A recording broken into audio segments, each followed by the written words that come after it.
Oke, halo teman-teman semua. Di sini teman-teman pernah ada yang mencoba buat media pembelajaran atau teman-teman sudah pernah mencoba membuat media pembelajaran, tapi waktu diimplementasikan kepada murid-muridnya malah eh, anak-anaknya kurang tertarik gitu sama media pembelajaran yang teman-teman buat. Eh, Misalkan teman-teman pernah ngalamin hal ini, mungkin kemungkinan besarnya yaitu teman-teman kurang menggunakan kerangka atau model yang sistematis gitu.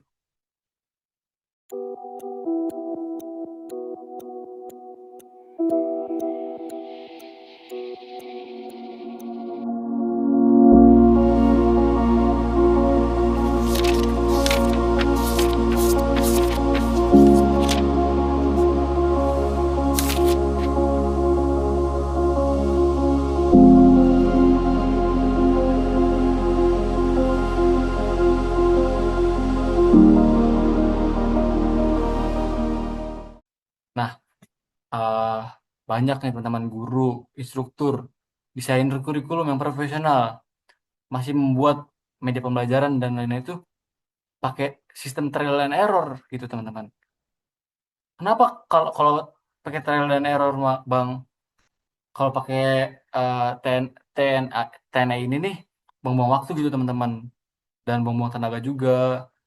Lebih baik kan kita pakai kerangka yang sistematis gitu. Jadi step by stepnya terukur dan terpercaya gitu teman-teman. Ada gitu teman-teman. Ada gitu namanya model ADDA teman-teman. Yaitu analisis, design, development, implementation dan evaluation. Nah, model ini nih eh, sering digunakan dalam mengembangkan sebuah media pembelajaran teman-teman. Model ADDA ini nih pertama kali dikembangkan oleh Florida State University pada tahun 1975 untuk kebutuhan pelatihan militer Amerika Serikat, teman-teman. Nah, tapi jangan salah ya teman-teman, model ini nih bukan cuma untuk militer aja. Nah, ADD ini nih sering digunakan buat mengembangkan media, mengembangkan kurikulum, mengembangkan pelatihan dan lain-lain yang bersangkutan pada pengembangan gitu teman-teman. Jadi nggak cuma buat pelatihan Amerika Serikat doang, bisa dibuat media pembelajaran juga gitu teman-teman. Nah, yang bikin ADD ini sering digunakan gitu teman-teman, karena sifatnya itu interaktif gitu mah, iteratif gitu teman-teman. Setiap fase saling terhubung dan kamu bisa balik ke fase sebelumnya kapanpun dibutuhkan gitu teman-teman. Nah, ini bukan proses satu arah yang kaku gitu teman-teman, tapi sistem yang fleksibel dan adaptif gitu. Nah, kita bahas dari analisis itu teman-teman, dari analisis. Nah,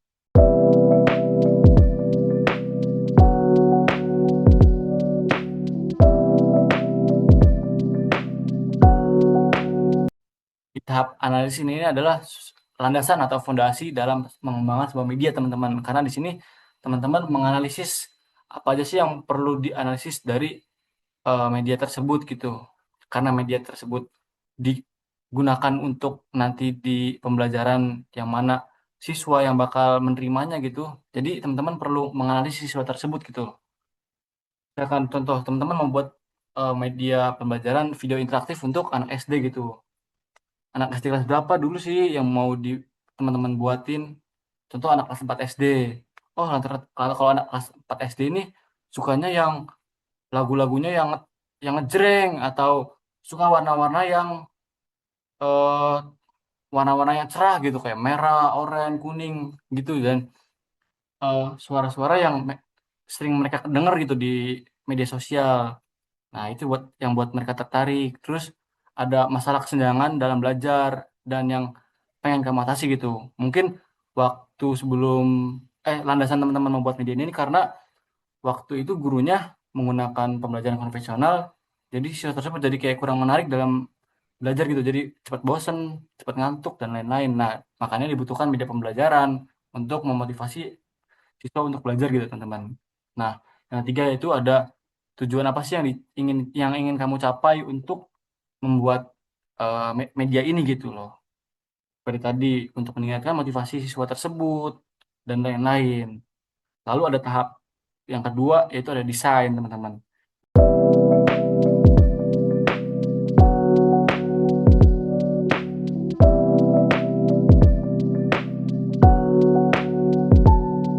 Nah, setelah teman-teman tahu eh, objek yang teman-teman mau eh, terapin gitu, yaitu siswa dan apa yang mereka butuhin, sekarang teman-teman waktunya merancang sebuah media pembelajaran tersebut gitu, teman. Buat blueprintnya dulu lah gitu. Nah, yang mana tujuan pembelajaran yang spesifik untuk dan terukur gitu, teman-teman. Terus juga teman-teman mulai merancang materinya sesuai dengan kurikulum dan sesuai dengan modul ajar atau RPP-nya gitu, teman-teman. Jika memang lagi membahas terkait kebersihan lingkungan, teman-teman buat medianya yang sesuai dengan materi pada pertemuan tersebut gitu, teman-teman. Nah, bayangin teman-teman di fase desain ini seperti membuat denah rumah. Sebelum mulai membangun, kamu nggak mungkin bangun rumah tanpa denah kan? Begitu juga dengan media pembelajaran gitu, teman-teman. Nah, yang ketiga ada tahap development. Nah,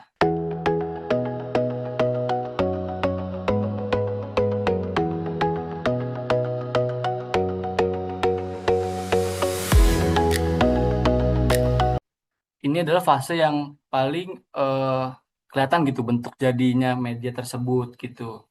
Nah, berdasarkan desain yang sudah dirancang tadi sebelumnya, sekarang teman-teman sudah mulai produksi, entah itu ngerekam video, desain, modul, game interaktif dan lain-lainnya sesuai dengan kebutuhan siswa tersebut gitu, teman-teman.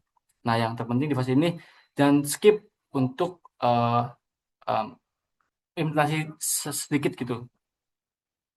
Nah, di tahap development juga teman-teman jika ingin implementasikan ke banyak responden gitu, teman-teman perlu adanya expert judgment gitu ke ahli materi dan ahli media untuk mengecek gitu apakah media tersebut sudah sesuai dengan standar, apakah materi tersebut sudah sesuai dengan materinya tersebut gitu.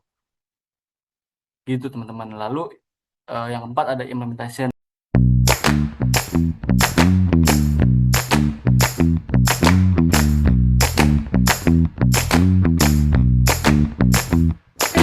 Nah, media pembelajaran yang sudah jadi sekarang udah siap buat diimplementasikan kepada siswa-siswa yang teman analisis sebelumnya. Nah, tapi di implementasi ini bukan cuma implementasi doang gitu, teman-teman. Ada banyak yang perlu di teman-teman cek gitu. Teman-teman juga perlu sebelum mengimplementasikan media tersebut, teman-teman juga perlu briefing kepada guru-guru yang mengajar, kepada peserta didik juga, dan lingkungan sekolah, lingkungan pembelajaran tersebut gitu, teman-teman. Lalu yang terakhir ada evaluation.